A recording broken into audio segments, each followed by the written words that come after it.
प्रिय दादा, 14 मार्च 2026 76व्या वाढदिवसानिमित्त हार्दिक शुभेच्छा. देव तुम्हाला आनंदी, निरोगी आणि समाधानी आयुष्य देवो ही आम्हा सर्वांकडून प्रार्थना. खरं म्हणजे मी ह्या प्रसंगी उपस्थित राहू शकेन की नाही सांगता येत नाही, कारण त्यावेळी मी कदाचित ऑपरेशन नंतर आवश्यक विश्रांती घेत असेन. पण म्हणून शुभेच्छा देण्याची ही संधी का दवडू. कथा एकाळेंचा अष्टपैलू captain Mohan. Connect between yesteryears and twilight years, episode number 6. लेखन, नेपथ्य, चित्रसंग्रह, निर्माता विलास एकाळे. लेखन शुद्धीकरण श्री अद्वैत ऐनापुरे. ध्वनिमुद्रण Shri Vinay Sane. Music copyright free music from YouTube. Calligraphy Santosh Ghongade. Video मित्र ताहेर. पाठिंबा समस्त एकाळे आणि मुखेडकर परिवार. विशेष सहकार्य वारकड आणि माळगे कुटुंब. प्रेरणास्थान अण्णा, खुद्द दादा, वहिनी आणि अक्का. साने गुरुजींनी वर्णन केलेला श्याम एक अष्टपैलू व्यक्तिमत्व आणि श्रावणबाळ ही दोन्ही पात्र जेवढी त्यावेळी रिलेव्हंट होती तेवढीच ती पात्र आजही रिलेव्हंट आणि रिलेटेबल आहेत. प्रत्येक घरात श्याम असतो आणि श्यामची आई असते. अष्टपैलू हे व्यक्तिमत्व हे कुठल्या पिढीत नव्हतं आणि नसणार. प्रत्येक पिढीत आणि प्रत्येक घरात एक अष्टपैलू असतो. पण आपण ती अष्टपैलू व्यक्ती ओळखण्यात आणि त्या व्यक्तीला मान सन्मान देण्यात अक्षम्य उशीर करतो. ही कथा सुद्धा मागच्या पिढीला आणि आजच्या पिढीला कनेक्ट करते. म्हणून कनेक्ट बिटवीन येस्टर इयर्स आणि ट्वायलाइट इयर्स एपिसोड नंबर 6 द्वारे हे माझं मनोगत व्यक्त करण्याचा हा माझा प्रयत्न. आज संध्याकाळी म्हणजे 4 फेब्रुवारी 2026 रोजी कॉर्निश रोड लगत एका बाकावर बसून मी हे लिहिण्यास सुरुवात करतोय. मोठा भाऊ म्हणजे वडिलांच्या छत्राची सावली आणि आईच्या मायेची ऊब. आमच्या आयुष्यात ही सावली आणि ही ऊब तुम्ही आहात दादा. एक छान मराठी कविता आहे. घर असावे घरासारखे, नकोत नुसत्या भिंती. घर असावे घरासारखे, नकोत नुसत्या भिंती. तिथे असावा प्रेम जिव्हाळा, नकोत नुसती नाती. तिथे असावा प्रेम जिव्हाळा, नकोत नुसती नाती. घर हे फक्त भिंती, दरवाजे, खिडक्या, छत नव्हे, कारण या सर्व वस्तूंनी बनते ती फक्त एक वास्तू असते.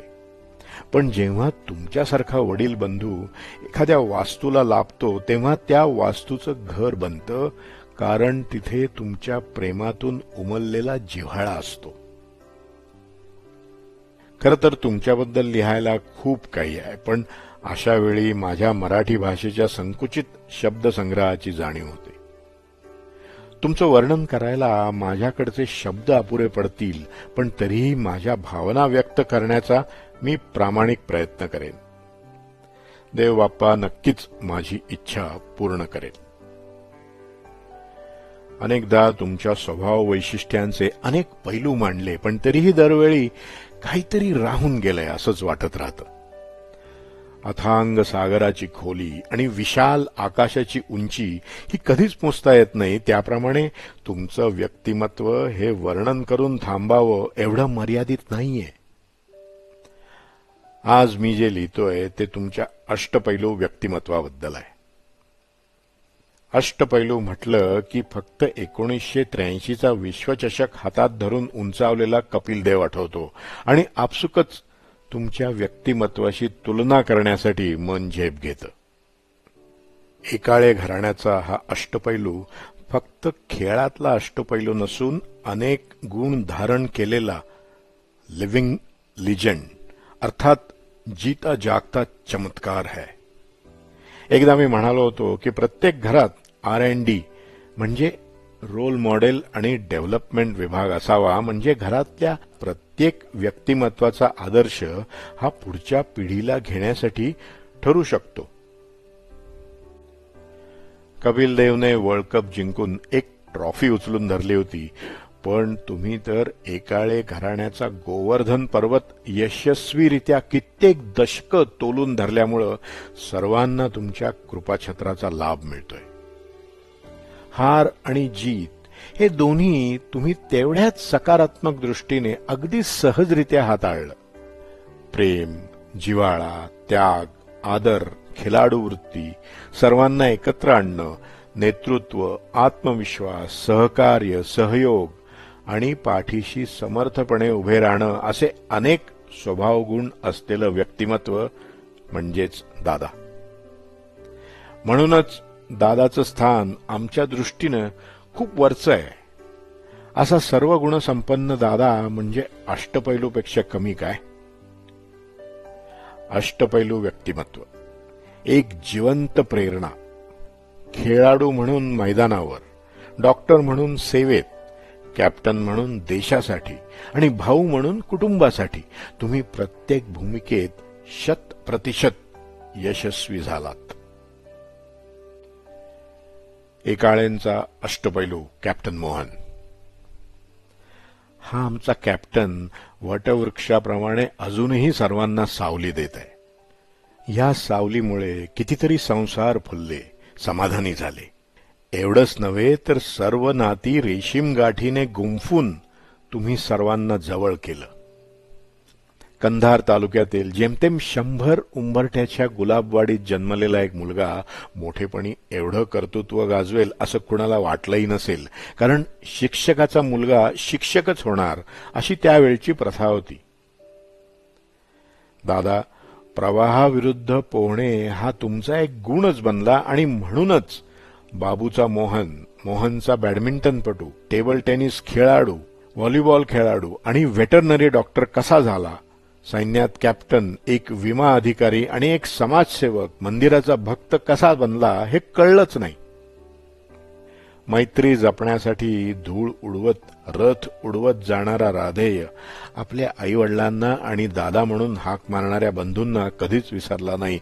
तसंच तुम्ही आयुष्यात प्रगतीपथावर एक एक शिखर पार करताना SD, scooter, bullet, car, parachute, विमानाने कर्तव्यपूर्तीसाठी दूर दूर जाताना आम्हाला कधीच अंतर दिलं नाही.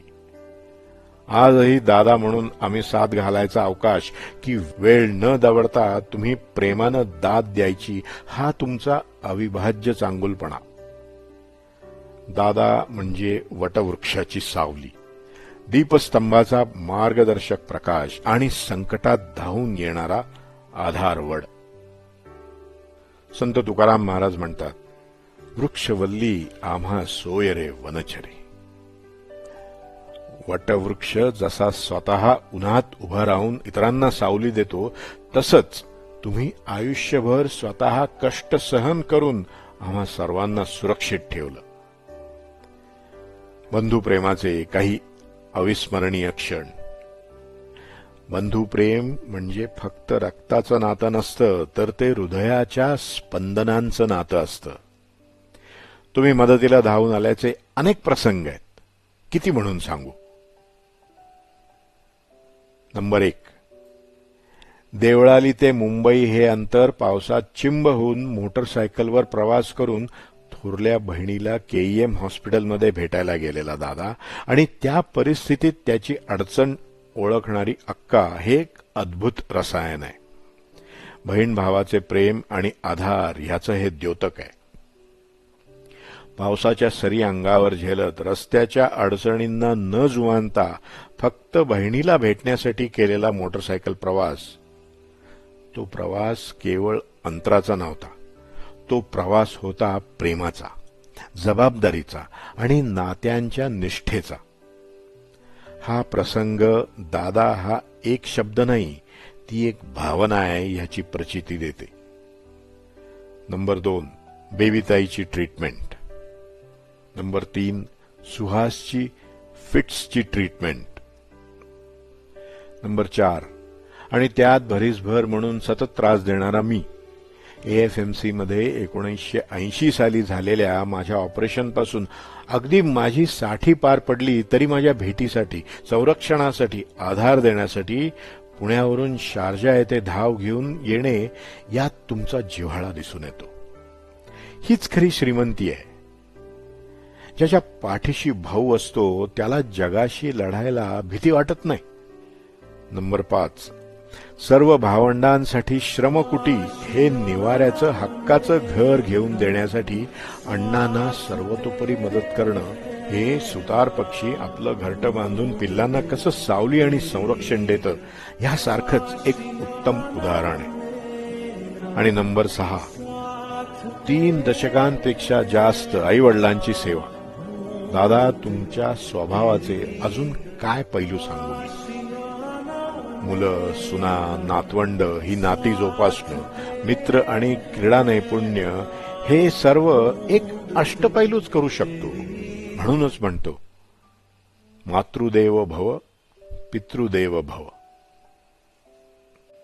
राधे याने तर दुर्योधन चुकीचा असतानाही मैत्री जपली, पण तुम्ही तर एवढे प्रेमळ आणि जिवलग मित्र आयुष्याच्या प्रत्येक टप्प्यावर जमवले आणि जपले.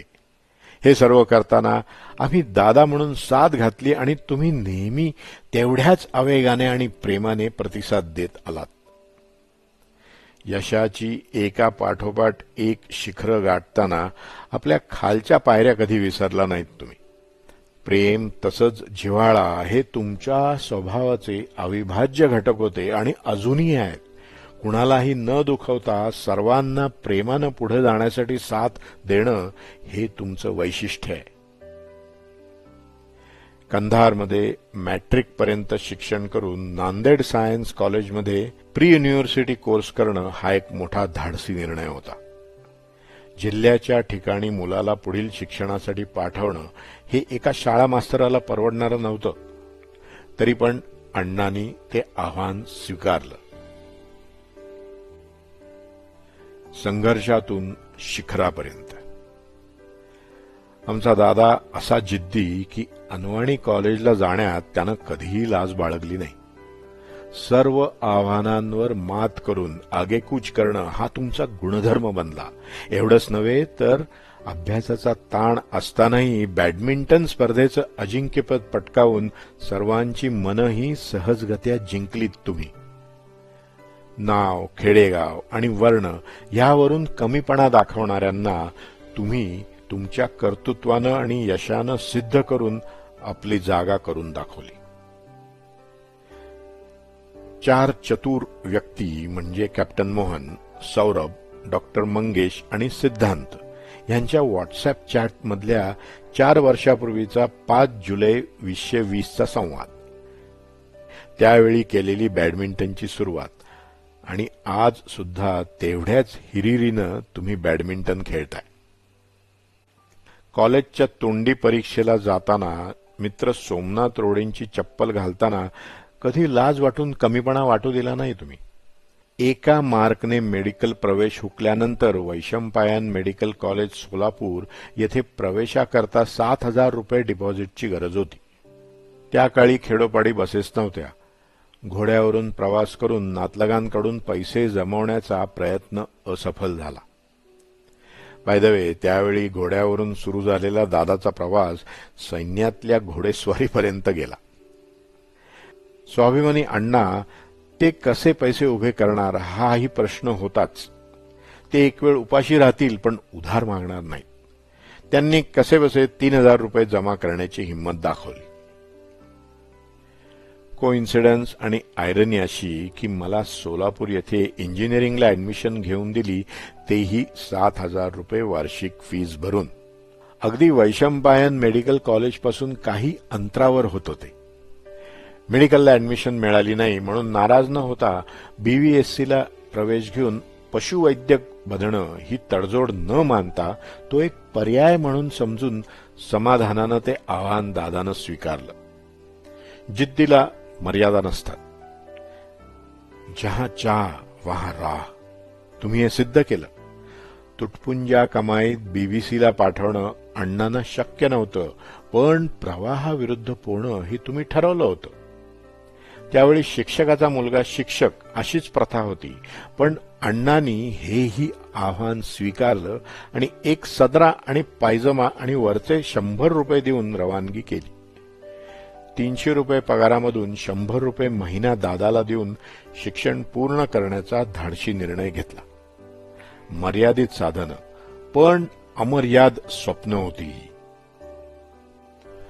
आनंद, समाधान आणि शांत चित्तानं केवळ 100 रुपये प्रति महिना अण्णांकडून पैसे घेऊन BVSC पूर्ण केलं. शैक्षणिक आणि व्यावसायिक कारकिर्दीच्या सुरुवातीला अंगी भिनवून घेतलेल्या या सवयींमुळेच रिमाउंट वेटरनरी कॉर्प्स आणि विमा क्षेत्र यात भरपूर कर्तृत्व गाजवून तुम्ही नाव कमावलं. बऱ्याच वर्षांनंतर BVCमधून थ्रू SSB आर्मी कॅप्टनसाठी सिलेक्ट झाल्यानं कॉलेजकडून मोठा कौतुकाचा आणि प्रेमाचा निरोप मिळाला तुम्हाला. थंडीच्या ठिकाणी चालला म्हणून सर्वांनी दिलेलं ब्लँकेट हे प्रेमाचं उबदार कवच होत होते. RVCचं सिलेक्शन शॉर्ट कमिशन होतं म्हणून देवनार येथील पोझिशनवर ते रिझर्वेशन ठेवणे आवश्यक होते. मुंबईचे टायगर श्री बाळासाहेब ठाकरे यांनी त्यावेळच्या कमांडिंग ऑफिसरला दिलेला एक आदेश, एक मराठी तरुण सैन्यात जातोय म्हणून त्याच्या देवनार येथील नोकरीवरती रिझर्वेशन ठेवावा. एका वाडीत जन्मलेला मुलगा एवढं काही अचीव्ह करू शकेल याची आपण कल्पनाच करू शकत नाही. संत तुकडोजी महाराज आणि बाळासाहेब ठाकरे यांचा आशीर्वाद पाठीशी होता. संत तुकडोजी महाराजांनी मुखेड भेटीत बाबूला मोहन असं नाव दिलं. बाबूचा मोहन, मोहनचा डॉक्टर मोहन, डॉक्टर मोहनचा कॅप्टन मोहन कसा झाला आणि पुढे कॅप्टन मोहनचा एक यशस्वी विमा अधिकारी आणि एक मंदिर भक्त समाजसेवक कसा झाला हे कळलंच नाही. हे सर्व करत असताना कोणाच्या अडीअडचणीला धावून जायचं सोडलं नाही.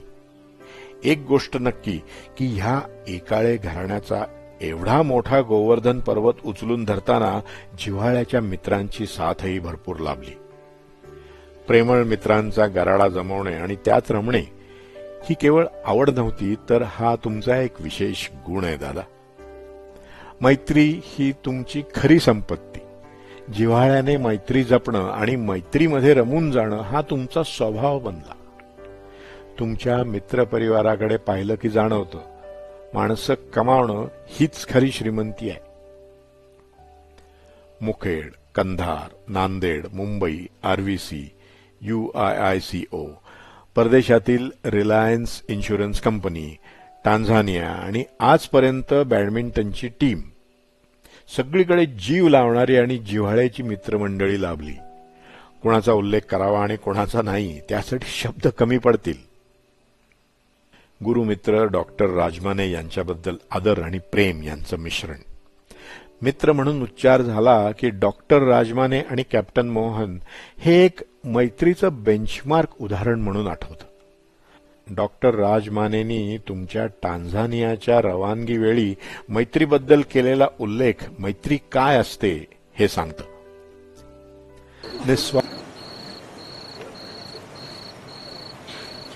परमपूज्य पिताजी मोहनचे वडील माधवराव काळे, मोहन आणि त्याचे सौभाग्यवती निलू, इथे जमलेले सर्व परिवार आणि मित्र, या नात्याने आपण कौटुंबिक सोहळ्यासाठी इथे जमलेला आहात. एक झुंजार, जिद्दी आणि कुशल संघटक अशा व्यक्तिमत्वाच्या शुभेच्छा देण्यासाठी आपण इथं जमलेला असं मी गृहीत धरतो. मी मोहनला साधारण 66-67 सालापासून ओळखतो, फार जवळून ओळखतो. ओळखणाऱ्यापैकी मी एक आहे असं मी समजतो. मुंबई पशुवैद्यक महाविद्यालयात त्यांनी एंट्री घेतली आणि मलाही थोडासा एक्स्ट्रा करिक्युलर गोष्टीचा थोडासा नाद होता. त्यामुळे आता जसं लेमे साहेबांनी सांगितलं की एक्स्ट्रा करिक्युलर ऍक्टिव्हिटीमध्ये आम्ही एकत्र आलो. आणि त्यानंतर त्याची घोडदौड चालू झाली. ते BVC काही MUCचे वर्षही एकत्र केले आणि त्यानंतर आम्ही अकॅडमिक लाईफ घेतलं आणि याच्या मोहनचे अनेक विलोभनीय पैलू असल्यामुळं त्यांनी काही एका जागेवर फिरावले. BVC झाल्यानंतर अनेक ठिकाणी नोकरीसाठी जिथे जिथे कॉल आले, भाषेवर प्रभुत्व असल्यामुळं, थोडी कुशलता असल्यामुळं ते जिथं जिथं गेले तिथं तिथं सिलेक्ट झाले.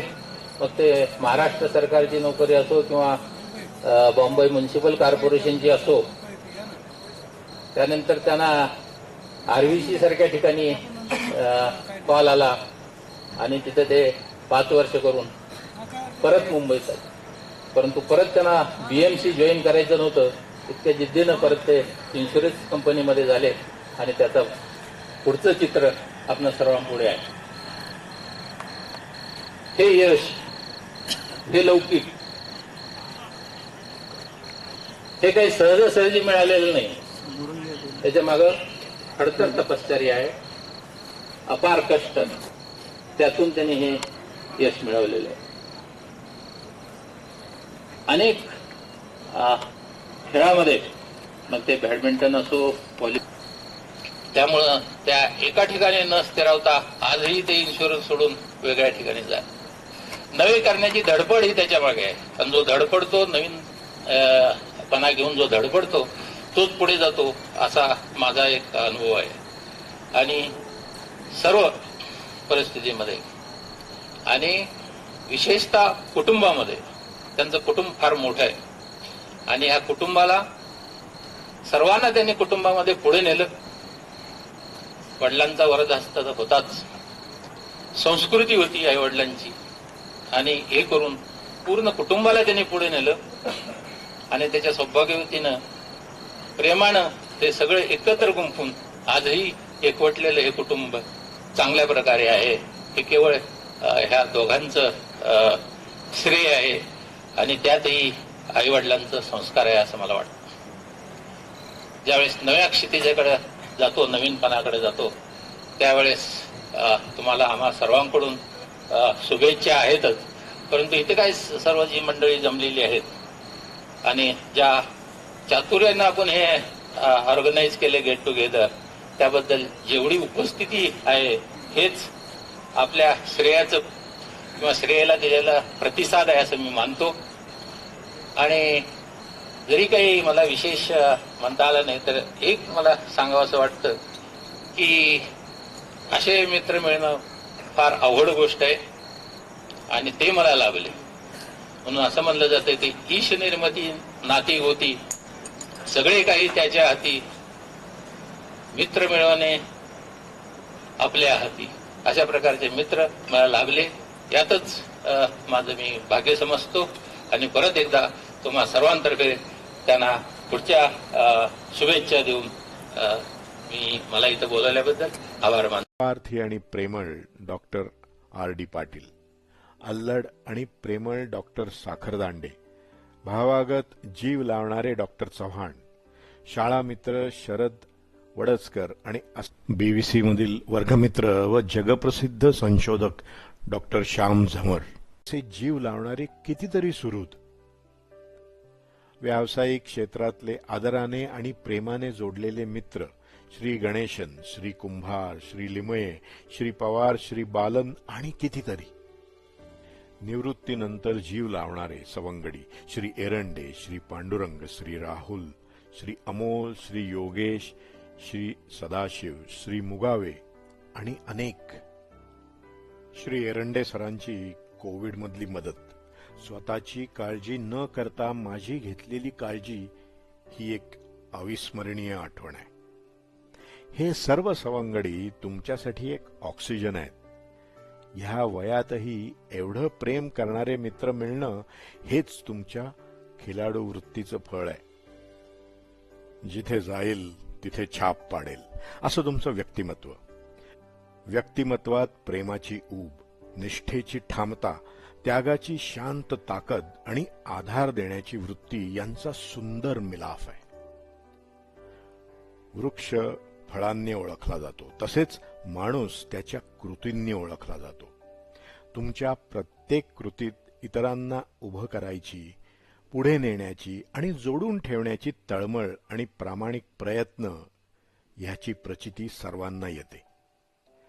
खेळाच्या मैदानावर तुम्ही केवळ एक खेळाडू नसून संघाचा तुम्ही आत्मा असता. प्रसंग कठीण असो वा विजय जवळ असो, ते धैर्य हेच खरे शौर्य या तत्वावर विश्वास ठेवून स्वतः पुढे राहून संघाला प्रेरणा देणे हे तुमचे कौशल्य.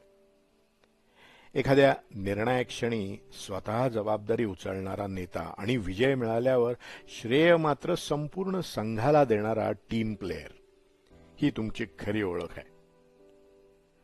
जसा एखादा दीपस्तंभ स्वतः स्थिर राहून इतरांना दिशा दाखवतो, तसं तुमचं नेतृत्व अनेकांना मार्गदर्शक ठरतं. कुटुंबात आणि समाजात तुमची भूमिका तर आधारवडासारखी आहे. आधारवड सावली देतो, पण कधीच अपेक्षा ठेवत नाही. तसंच निस्वार्थपणे सर्वांना तुमची साथ मिळते. कोणतीही अडचण आली की तुम्ही त्या समस्येकडे अडथळा म्हणून नव्हे, तर उपाय शोधण्याची संधी म्हणून पाहता. त्यामुळे अनेकदा असं जाणवतं की तुमच्या उपस्थितीत समस्या लहान वाटू लागतात आणि आत्मविश्वास मोठा होतो. मग वडील म्हणून मायेची कोमलता आहे, भाऊ म्हणून खंबीर साथ आहे आणि मित्र म्हणून निखळ विश्वास आहे.